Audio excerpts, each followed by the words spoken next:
Welcome to the Mid Week Tease with me, Adelle Onyango, where I share some random and not too random thoughts on things. And in this episode, I want to talk about the lies that we tell ourselves to stay. And this is something that I feel like a lot of us women have experienced, but we don't often have the language to express or talk about it. And it's the lies we tell ourselves when we know a relationship is just not working, an intimate relationship, right? Because many times, you know here we are going nowhere.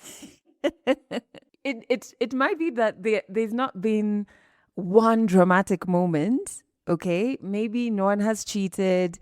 Maybe no one has necessarily done something so outrageous that all your friends are screaming at you to leave him. And in this episode, I'm going to be primarily speaking about relationships with men because those are the relationships that I have been in. But I think anyone can pick some truth from this. Yeah, so there's not necessarily been one dramatic moment. It's just many quieter things, like death by a thousand cuts. And you just know. Something in you has been saying, this relationship is just not right for me. Maybe you've known for like 6 months. Maybe you've known for 2 years.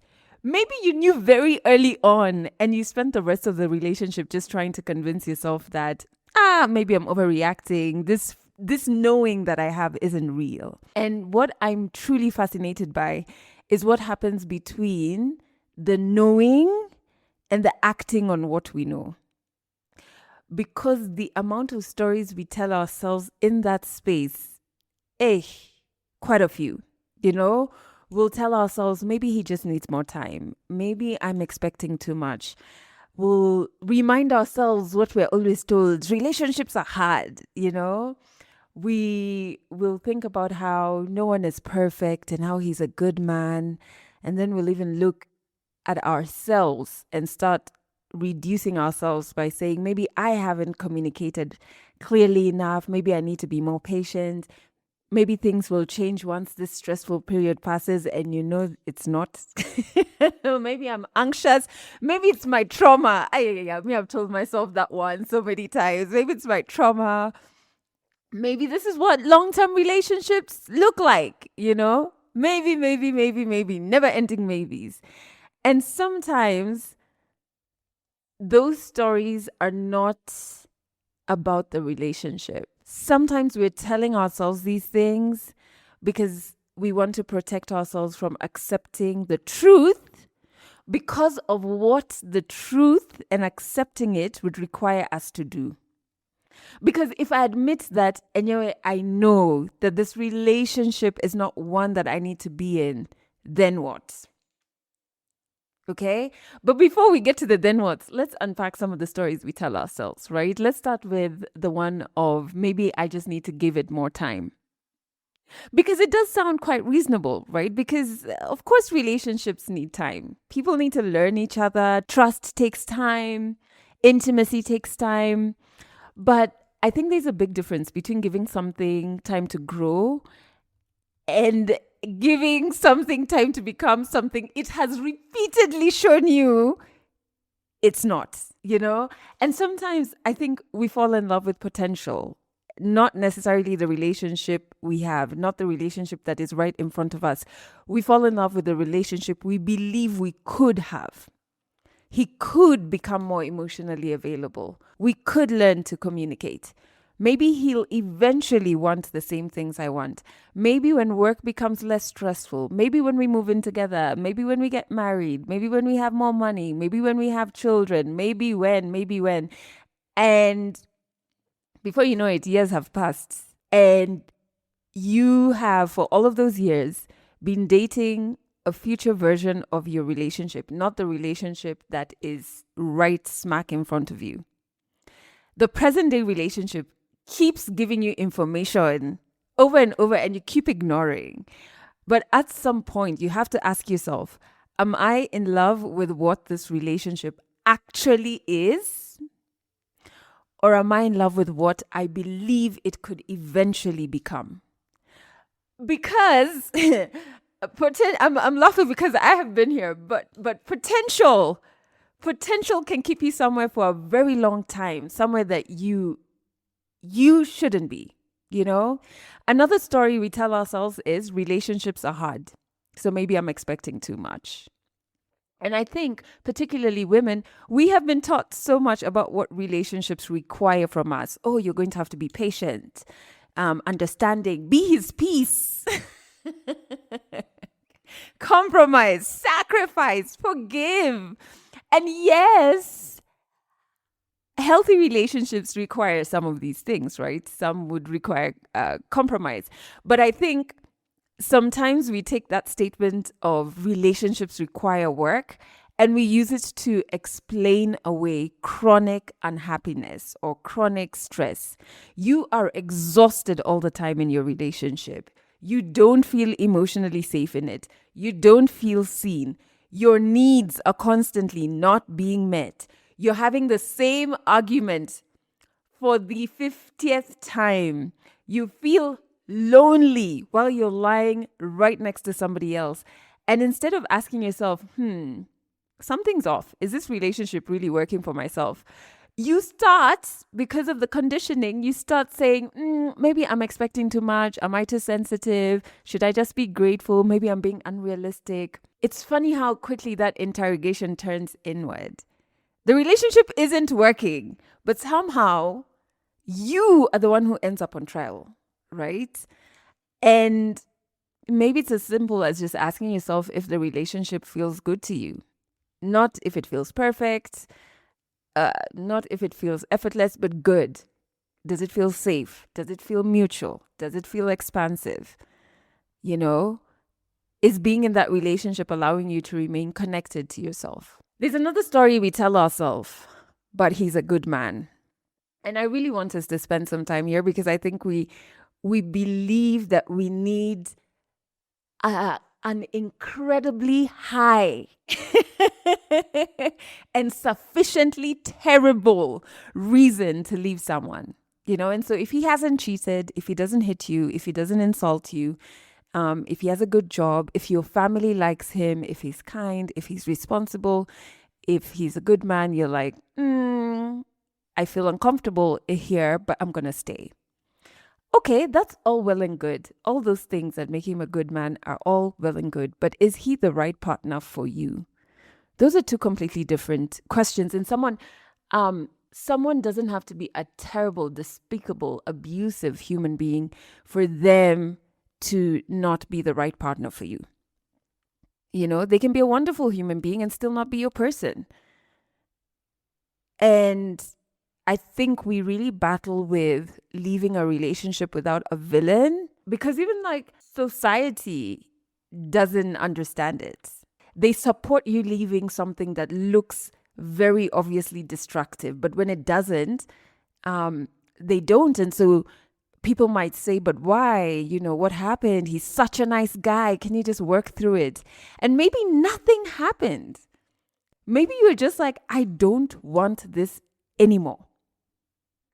And I don't think enough women are taught that that is enough. You know, we're constantly being told to provide evidence. Exhibit A, B, C.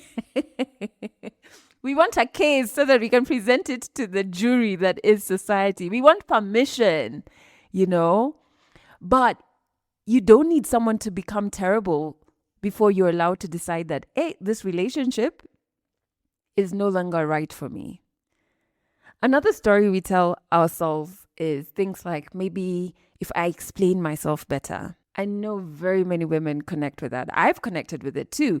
I was once in a relationship fairly recently where I felt like I became my own project instead of just understanding that this relationship wasn't one that I was meant to be in. You know, I was constantly looking inward and saying, you know what, maybe if I'm more self-reliant, maybe if I'm less of this and more of that, maybe if I explain, like, you know, those moments in relationships that are you should not be in, but we just hang on for so long, and you want to for me, I don't think I was being seen or heard in the relationship. And it didn't become, hey, you're not being seen or heard here, you need to leave. It became, okay, maybe if I explain better, like I used to think about the words I need to say and communicate more efficiently, that endless communication loop. You communicate your need, nothing changes. So now you're like, let me communicate it differently. Nothing changes. Higher. Let me soften my delivery. Let me just laugh, guys. Let's just laugh, because if we don't laugh, we'll cry. Let me wait for the right moment to bring it up. Let me type this paragraph properly. Let me have this conversation again. Let me try not to sound like I'm accusing him, so that he doesn't get defensive. You even start using, like, when you're constructing the sentences you'll use, you start to now sound almost like a therapist, because you now start to say, I feel, so that you don't sound like you're accusing someone's son. You start to explain where this need of yours comes from. You give examples, you give solutions. And let me tell you, at a point, you have to ask yourself, does this person actually just not understand me? Or do they understand perfectly well and they're simply unwilling, or maybe they're unable to meet you where you're at? And at some point, you're not communicating. You're now negotiating against reality. And self-abandonment can start to creep in at that point, because every time reality gives you an answer that you don't want, you go back to ask the question differently. And I think even still on communication, your partner's behavior is communicating to you. And sometimes that behavior is the clearest answer you're going to receive. There's another story we tell ourselves, right? It's very similar to like the sunken cost theory. You tell yourself, but we've been together for so long. It's a sunk cost fallacy, actually. That's what it's called. Because we feel like, essentially, we've already invested so much time and so many things into this thing that walking away feels like a waste of that investment. We've been together for so many years. We've built this home. Everyone knows us as a couple. Our families are intertwined, I gave this relationship my entire 20s, my entire 30s. I've sacrificed so much. I can't leave, But staying another 3 years doesn't give you the previous 7 back. It just gives the relationship another 3 years. And maybe you could ask yourself, if you met this person today, knowing everything you know about them now, would you choose this relationship again? Not who they were 5 years ago, not the beautiful memories, not who they could become, who they are now. And who you are now. Would you choose this relationship? Because how long you've been together is not evidence that something should continue, imagine. It only tells us that something has continued for this number of years. It doesn't mean it should continue for now the foreseeable future. Do you get what I'm saying? Another story we tell ourselves is, what if I regret leaving? And this one is very real, because I think sometimes we believe we should only leave when we're 100% certain, And let me ask you, even outside of relationships, how many enormous life decisions come with 100% certainty? Honestly, how many? So back to the relationship, you can leave someone and miss them. You can leave and grieve. You can leave and you'll occasionally wonder whether you made the right decision. You can leave and still love them. And none of these things automatically mean leaving was a mistake. Sometimes we're sitting there waiting for certainty, but I think what's really happening is we are super afraid of uncertainty. Because staying has this weird warped advantage that you already know this pain. You know it. You know what tomorrow looks like. You know what the arguments look like. You know what the disappointment looks like. You know the routine. But leaving introduces an unknown. Who am I without this relationship? Will I meet someone else? What happens to our friends? Where will I live? What do I tell people? What happens to the future that I thought I was going to have? And if it's fear that is fueling this story, that's is what you need to put your attention to. There's another story, and this one, still in that relationship that I think I shouldn't have been in the first place. But I told myself all of these stories that kept me there. I would very often feel anxious around that particular partner. Oh. But I was still in a phase where I wasn't fully trusting myself, So let's talk about the gut. And yes, for sure, like not every uncomfortable feeling is intuition or a divine message telling you to pack your bags and leave. I mean, we definitely have fears. We have attachment wounds. We have previous experiences, and we can become activated or triggered. But persistent discomfort is information. And sometimes your body has been trying to tell you something long before your mind is even ready to admit it. So notice what happens when you're around this person. Maybe your stomach drops when their name appears on your phone, or when they say they're coming to visit you at 2 p.m. and at 1, anxiety kicks in. Maybe you're constantly bracing for their mood, or you become smaller when you're around them. You censor yourself. You're constantly explaining their behavior to yourself. Maybe you were meant to meet them and then they cancel. And instead of feeling sad, you feel such a huge, enormous relief. Maybe you feel more like yourself when they are away. You know what I mean? And at some point, I think you have to become curious about what your body is telling you, hey? It's not about immediately obeying every feeling, but stop automatically silencing it. The gut sometimes is screaming to you, Madam, leave. And you have just become very skilled at talking over it. But underneath all of these questions, I've only shared a few. There's so many more stories we tell ourselves, right? Underneath all of these stories, I think the underlying question is, what would knowing require you to do? I mentioned that at the beginning of this episode. And I think this might be the most important part. Because if I admit this relationship isn't working, I might have to leave. If I admit that I am lonely in this relationship, I might have to change my life.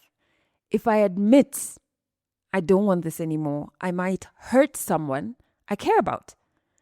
If I admit that this relationship isn't enough for me, I might have to believe that I deserve something different.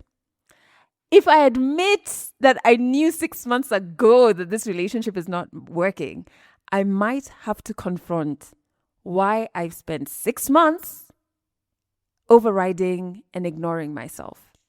So instead, we create stories, some of which I've shared with you, right? And really what we're doing is self-abandonment.